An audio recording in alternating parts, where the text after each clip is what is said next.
Assalamualaikum warahmatullahi wabarakatuh. Selamat pagi anak-anak. Bagaimana kabar kalian hari ini? Semoga kabar kalian selalu baik dan tetap selalu diberi kesehatan oleh Allah Subhanahu wa Ta'ala, sehingga kalian semua terus semangat belajarnya dan terus semangat dalam mengikuti pembelajaran di madrasah tercinta kita ini. Bertemu lagi dengan Bapak Ulin. Kali ini di pertemuan pertama pada semester 2 dalam pelajaran fikih bab 4, yaitu tentang sholat Jumat. Untuk bab 4 sholat Jumat nanti kita akan adakan 2 pertemuan. Yuk kita ikuti dengan sungguh-sungguh agar kita semua bisa paham tentang apa itu sholat Jumat.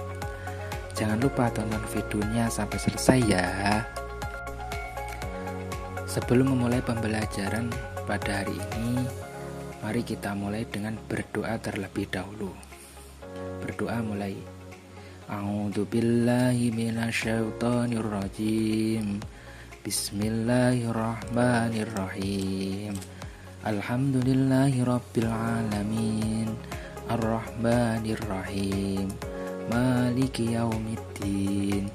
Iyyaka na'budu wa iyyaka nasta'in. Ihdinas siratal mustaqim. Siratal ladzina an'amta 'alaihim ghairil maghdubi 'alaihim waladdallin. Amin. Bismillahirrahmanirrahim. Raditu billahi rabba wa bil islami dina wa bi muhammadin nabiyya wa rasula. Rabbi zidni ilma warzuqni fahma. Artinya, aku ridho Allah sebagai Tuhanku, Islam sebagai agamaku, dan Muhammad sebagai nabi dan rasulku. Ya Allah, tambahkanlah kepadaku ilmu dan berikanlah aku pemahaman yang baik. Amin. Tujuan pembelajaran. Setelah mempelajari materi ini, diharapkan yang pertama, peserta didik dapat menjelaskan pengertian dan hukum sholat Jumat dengan benar. Yang kedua, peserta didik dapat membedakan antara syarat wajib dan syarat sah sholat Jumat. Yang ketiga, peserta didik memahami dan melaksanakan apa yang menjadi rukun khutbah Jumat. Materi pembelajaran. Poin-poin utama materi pada pertemuan kali ini adalah: yang pertama, pengertian dalam hukum sholat Jumat. Yang kedua, syarat wajib dan syarat sah sholat Jumat. Yang ketiga, rukun khutbah Jumat. Pengertian sholat Jumat. Sholat Jumat adalah aktivitas ibadah sholat wajib yang dilaksanakan secara berjamaah bagi lelaki muslim setiap hari Jumat, yang menggantikan sholat duhur. Sholat Jumat dikerjakan 2 rakaat secara berjamaah. Sebelum sholat didahului dengan 2 kali khutbah. Adapun orang yang berkhutbah disebut sebagai khatib. Hukum sholat Jumat. Mengapa kita melakukan sholat Jumat? Sholat Jumat merupakan perintah Allah Subhanahu wa Ta'ala. Oleh karena itu, melaksanakan sholat Jumat merupakan salah satu bentuk ketaatan kita terhadap perintah Allah Subhanahu wa Ta'ala. Maka dari itu, sholat Jumat diwajibkan bagi lelaki muslim. Dalil sholat Jumat. Adapun dalil tentang kewajibannya sholat Jumat, yaitu dijelaskan dalam Quran surat Al-Jumu'ah ayat 9-10 yang bunyinya: Ya ayyuhalladzina amanu idza nudiya lis-sholati min yaumil jumu'ati fas'au ila dzikrillahi wa dzarul bai' dzalikum khairul lakum in kuntum ta'lamun. Artinya, hai orang-orang beriman, apabila diseru untuk menunaikan sholat Jumat, maka bersegeralah kamu kepada mengingat Allah dan tinggalkan jual beli Yang demikian itu lebih baik bagimu jika kamu mengetahui. Faida qudiyatis sholatu fantashiru fil ardi wabtaghu min fadlillahi wadhkurullaha katsiran la'allakum tuflihun. Artinya, apabila telah ditunaikan sholat, maka bertebarlah kamu di muka bumi dan carilah karunia Allah, dan ingatlah Allah banyak-banyak supaya kamu beruntung.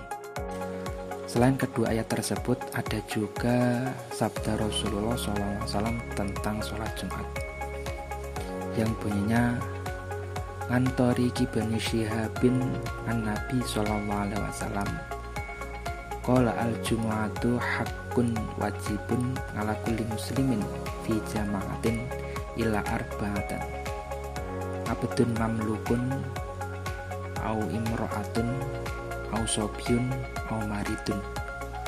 Artinya, dari Thariq bin Syihab radhiyallahu anhu, sesungguhnya Nabi SAW bersabda, Jumat adalah kewajiban bagi setiap muslim dengan berjamaah, kecuali 4 orang, hamba sahaya yang dimiliki, wanita, anak kecil, dan orang sakit. Hadis riwayat Abu Daud. Syarat wajib sholat Jumat. Syarat wajib sholat Jumat ada 6, yaitu yang pertama, beragama Islam. Yang kedua, laki-laki. Yang ketiga, baligh. Yang keempat, merdeka. Yang kelima, berakal sehat. Yang keenam, bermukmin di daerah tersebut. Syarat sah sholat Jumat. Syarat sah sholat Jumat ada 5, yaitu yang pertama, sholat Jumat dan 2 khutbahnya dilaksanakan pada waktu zuhur. Yang kedua, sholat Jumat dilaksanakan di area pemukiman warga. Yang ketiga, dilaksanakan secara berjamaah oleh minimal 40 orang yang memenuhi syarat wajib Jumat. Yang keempat, tidak bersamaan dengan sholat Jumat lain di satu daerah. Yang kelima, didahului 2 khutbah. Rukun khutbah Jumat. Rukun khutbah Jumat ada 5, yaitu yang pertama, memuji Allah dengan kalimat Alhamdulillah. Yang kedua, membaca sholawat kepada Nabi Muhammad SAW. Yang ketiga, berwasiat takwa. Yang keempat, membaca ayat Al-Quran pada khutbah yang pertama.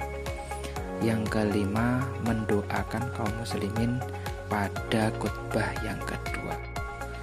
Kesimpulan, sholat Jumat merupakan ibadah wajib atau fardhu ain bagi laki-laki muslim yang dilakukan secara berjamaah di waktu zuhur sebagai pengganti sholat zuhur, di mana keabsahannya sangat bergantung pada pelaksanaan 2 khutbah yang harus memenuhi 5 rukun khutbah. Menurut madhab Syafi'i, yaitu membaca hamdalah, sholawat kepada Nabi Muhammad SAW, wasiat takwa, membaca ayat suci Al-Quran pada salah satu khutbah, dan mendoakan kaum mukmin pada khutbah kedua. Alhamdulillahirrabbilalamin, kita sudah melaksanakan pelajaran fikih pada kali ini, yaitu pada bab 4 tentang sholat Jumat, yang pada pertemuan pertama ini membahas tentang pengertian dan hukum sholat Jumat, syarat wajib dan syarat sah sholat Jumat, dan rukun khutbah Jumat. Dan selanjutnya nanti kita di pertemuan kedua akan menjelaskan tentang amalan-amalan sunnah sebelum dan saat pelaksanaan sholat Jumat, tata cara pelaksanaan sholat Jumat, dan keutamaan sholat Jumat dan bahaya meninggalkannya. Maka dari itu nantikan di pertemuan kedua nanti. Semoga kalian semua tetap diberi kenikmatan, kesehatan, sehingga terus bisa mengikuti pelajaran dari Bapak Ulin di pertemuan selanjutnya. Sebagai kata penutup dari saya, memahami hakikat sholat Jumat bukan sekedar menjalankan kewajiban rutin setiap pekan, melainkan bentuk ketaatan total kepada Allah Subhanahu wa Ta'ala dan sarana memperkuat ikatan sosial antar sesama muslim. Sekian dari saya, kurang lebihnya mohon maaf. Wassalamualaikum warahmatullahi wabarakatuh.